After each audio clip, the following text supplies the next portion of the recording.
What's up everyone, ATRon here with another Chivalry 2 video, and in this video I'm going to be covering a Knight weapon tier list and guide. And just to keep in mind here, the ranking for these weapons is going to be completely subjective.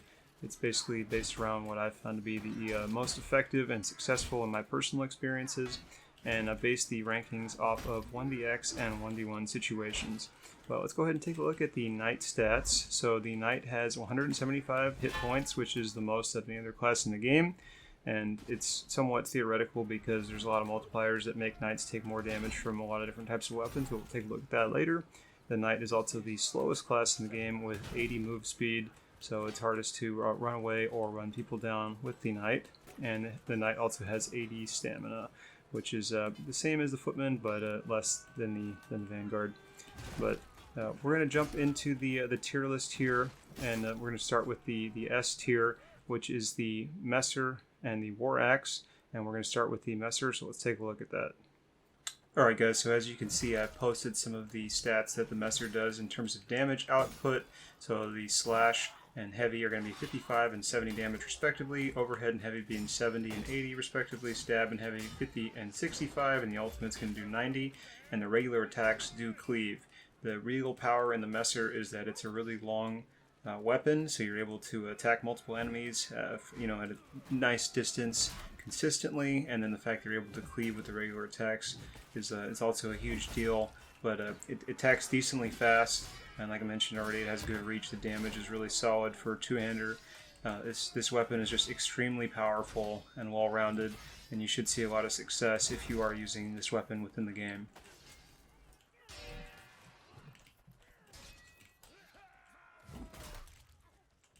Alright guys, so we're going to jump into the War Axe here. So I do have the numbers on the damage there as well. So slash and heavy do 55 and 77, stab and heavy will do 38 and 60, overhead heavy 66 and 88, ultimates can do 99, regular attacks do cleave, the Footman multiplier is 17.5%, and the Knight multiplier is 25%. And there's a lot of Footmen and Knights in the game, so you will benefit pretty greatly from running axes. And actually all of the axes in the game have that multiplier.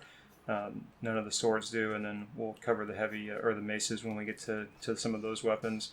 But this weapon is extremely powerful. It has really good reach for how much damage it does, and like I said, there's a lot of Knights in the Footmen in the game, and then the Vanguards have a low amount of health, so you don't really care that you don't have the multiplier for dealing damage to them too much. They still die pretty easily, especially if you hit them with like one of the overheads or the ultimate. But super powerful weapon, the War Axe. I think it's right on par with the Messer. Alright guys, so moving on from the S tier weapons, we now have the A tier weapons, and it's a decent list. There's 6 total, so we'll have the Executioner's Axe, the Sword, the Two-Handed Hammer, Long Sword, Short Sword, and the Warhammer.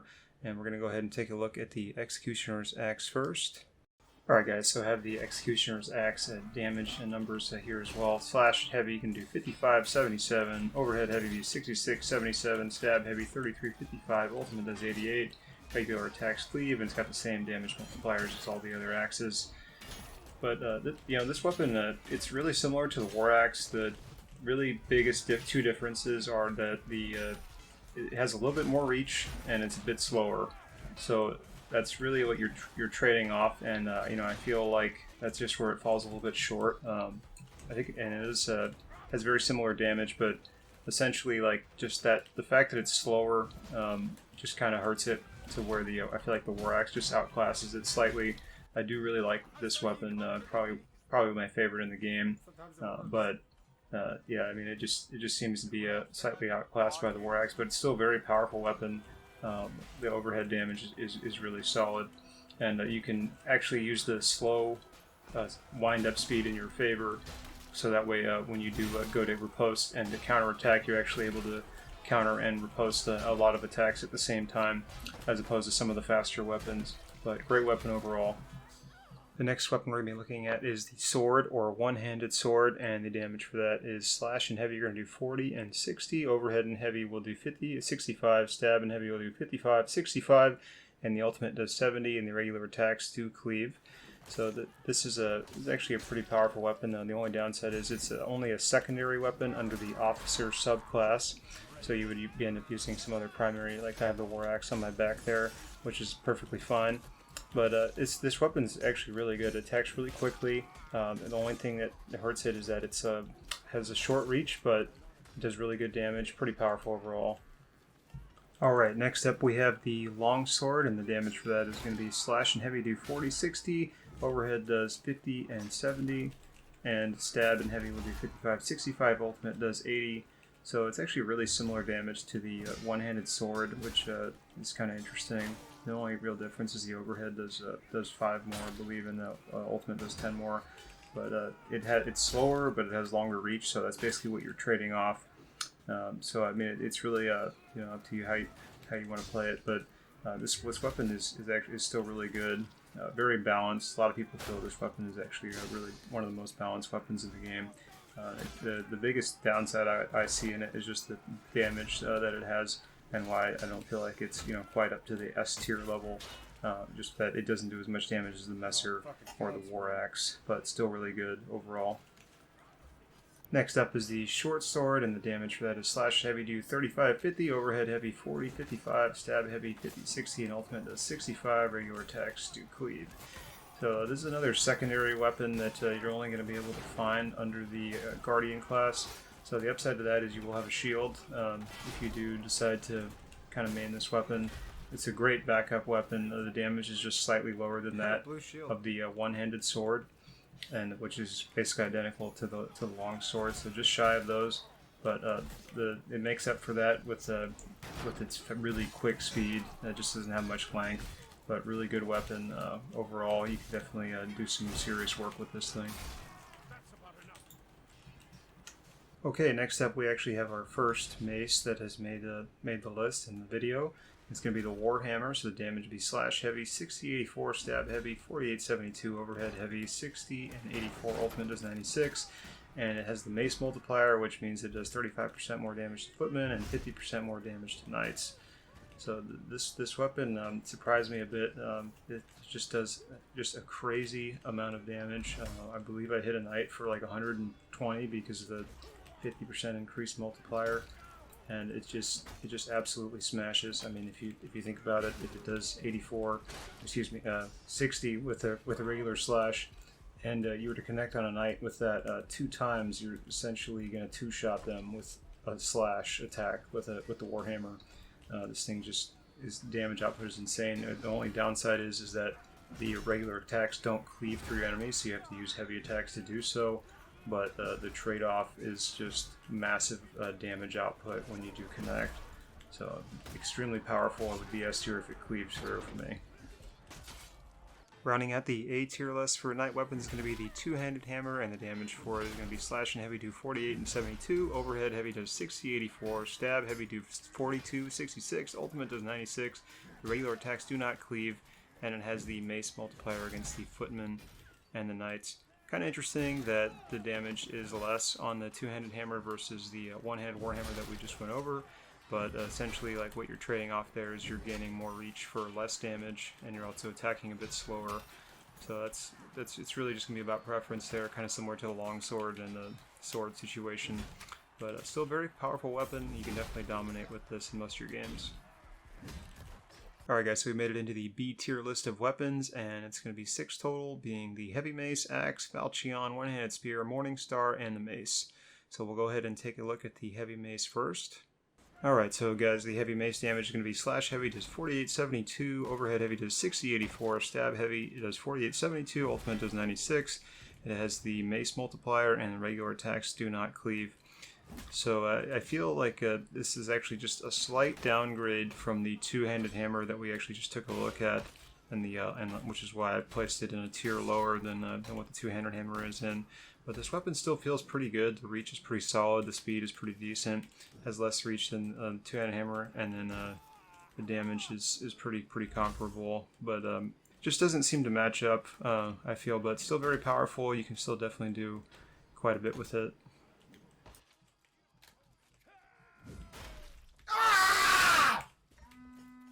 Alright guys, next up on the B tier list is going to be the Axe, or the One-Handed Axe, and the damage is slash heavy does 55, 71, overhead heavy 60, 71, stab heavy does 38, 55, ultimate does 82, regular attacks cleave, and it has the Axe multiplier for footmen and knights. So this weapon, it attacks pretty fast, but where it really falls short is just the range. But you're still able to do pretty solid with it. Come on, I just feel like it's outclassed with some of the other one-handers. What you got? What you got? Next on the list is going to be the Falchion, and the damage for that is slash heavy does 50-65, overhead heavy does 55-70, stab heavy does 40-60, ultimate does 80, regular attacks do cleave, and it has no damage multipliers as it is a sword. And I feel like this is really similar situation to the axe that we just looked at. It just doesn't feel like it does quite enough. Like the reach, the damage, and the speed of it combined just don't make it seem to be very great, but it's still decent overall. Next on the list, we're going to be looking at the Mace and the Morningstar at the same time, as they have identical damage. So the slash and heavy are going to be 48-66, overhead heavy 48-72, stab heavy 42-54, ultimate does 78, regular attacks do not cleave, but it does have the Mace multiplier. Now, one thing about this weapon is that it is a secondary weapon that you can use throughout like the different subclasses, either one of them that is. So it does really good damage. Like the downside is that it just doesn't cleave through. The speed feels pretty good. The reach is pretty decent. But again, like it has pretty much identical damage. So basically, you just want to pick what color stick you want. And it's more based around what subclass you choose. I believe it's the Crusader class that can use the Morningstar, and then the Guardian and the Officer classes that are going to use the Mace. But pretty decent overall, just nothing too special, but definitely gets the job done. You definitely be whacking away and crushing some skulls with these things. Last but not least, rounding out the B tier list is going to be the One-Handed Sphere, and the damage is going to be slash heavy is 40-60, overhead heavy 45-65, stab heavy does 50-70, ultimate does 80, and the regular attacks do not cleave with no damage multipliers. So the weapon's pretty good. The main strength of it is going to be the reach that it has. The damage is okay for being the one-hander. The fact it doesn't cleave through kind of hurts, but more than anything, this is really just going to be a useful weapon in like 1v1 situations. Kind of tough to cleave through when you got a bunch of enemies in front of you. Hard to get some heavies off, but you can still try, kind of make it work where you can. You should still be able to do pretty well with it. Mainly going to be catered to the 1v1 situation, so that's where it's going to shine, especially with the stabs. Alright guys, we've reached the C tier list of weapons, and there's two total on there, which is the poleaxe and the battle axe. Let's talk about the poleaxe first. So moving on to the poleaxe, the damage for it is going to have the slash and heavy at 44-60, overhead heavy 55-77, stab heavy is 55-77 as well, and ultimate does 77. Has the axe damage multiplier against footmen and knights, and the regular attacks do cleave. So it actually has really good reach, but it just doesn't feel like it does enough for having as much reach as it does. The damage just falls quite a bit short from a lot of the other two-handers, and it's relatively slow as well. The biggest thing I would say is that you're going to have a decent amount of success if you use it, like in like a big team fight, kind of like what you're seeing right now. But when you start fighting at 1v1, that's where it really starts to just get outshined by a lot of the other weapons. It just really doesn't do enough for the reach that it has, like I was saying. But definitely could still use it in a lot of these big multiplayer games though. Next up we have the battle axe, and the damage for it's going to be slash and heavy does 60-82, overhead heavy 71 and 93, stab heavy 44-66, ultimate does 110, has the axe multiplier, and the regular attacks do cleave. So pretty much the polar opposite of what the poleaxe issues are. Like instead of having good reach and low damage, it has terrible reach and great damage, and it's also pretty slow, just like the poleaxe is. So decent again in some of these bigger fights, but it's going to be a little bit troublesome when you're fighting 1v1 against most other weapons if you're fighting a competent player. So yeah, just the speed of it plus the short reach of it just is really where it hurts the battle axe. Alright guys, and rounding out the tier list is going to be the D tier, and on the D tier we have one weapon, the Hatchet, so let's go ahead and talk about it. Alright guys, so the last weapon we're going to talk about is the Hatchet, and the damage is slash heavy 44-66, overhead heavy 60-77, stab heavy is 33-44, ultimate does 66, has the axe multiplier, and the regular attacks do cleave. This is only accessible as a secondary weapon under the Guardian subclass for the knight. and it's just a little lackluster. I mean, with the short sword and the mace being your other two options, I would opt for either one of those. Just nothing too special here, and it's just there's nothing too great about it. It's short, it's not that fast, and the damage is just okay. And that's going to do it for this video, everyone. So thank you guys for watching. Hope you guys had something to gain from watching it. And as I said in the beginning of the video, this is pretty much just my opinion when it comes to this tier list. So if you have any disagreements with me, feel free to leave a comment. I'm very open-minded, willing to hear you out. Go ahead and state your case, and I'm willing to reconsider my stance or take a look at it at the very least. But I do feel that pretty strongly that this is how the weapons are structured in terms of quality and effectiveness when you're playing the Knight class, at least in my experience. But if you enjoyed this content, feel free to subscribe for more like it, and stay tuned for more things to come. Other than that, have a good one, everyone. Take it easy.